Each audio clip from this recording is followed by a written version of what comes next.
আপনার আওতার ভিতরে কিছুই নেই। The situation is totally out of control. আপনি দেখতে পাচ্ছেন আপনার লাইফে আপনি এমন একটা মোমেন্টে এসেছেন, এমন একটা মুহূর্তে আপনি পদার্পণ করেছেন যেখানে পরিস্থিতি একদম আপনার আওতার বাহিরে। আপনি তখন কি করতে পারেন? The best thing you can do is be patient, be সবের।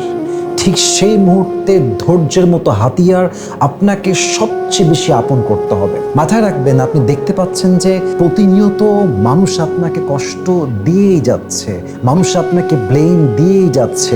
আপনি দেখতে পাচ্ছেন আপনার সামনের সবচেয়ে আপন মানুষটা আপনাকে মিথ্যা বলেই যাচ্ছে, প্রতিনিয়ত চিট করেই যাচ্ছে।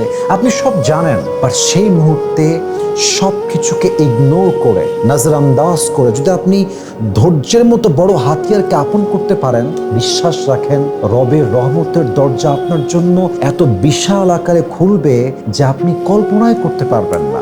বান্দার সবরের লেভেল যখন হাই হয়ে যায় না, তখন আল্লাহ তাআলা নিজেই ফেরেশতাকে ডাক দিয়ে বলে, ফেরেশতা তোমরা দেখো আমার বান্দা কাউকেই কষ্ট দেয় নাই, কারোর সাথেই চিট করে না, তবুও তাকে সবাই ঠকিয়েছে, তাকে সবাই কষ্ট দিয়েছে, বাট আমার বান্দার কোনো কমপ্লেইন নাই, সে আমার উপরে সবর ধারণ করে বসে আছে।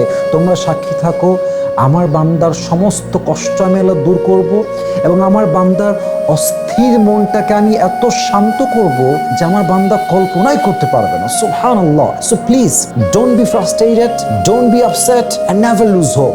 যত যাই হয়ে যাক আল্লাহর উপরে ভরসা রাখেন, পরিস্থিতি এতটা সুন্দর হবে আপনি কল্পনাই করতে পারবেন না ইনশাআল্লাহ তাআলা।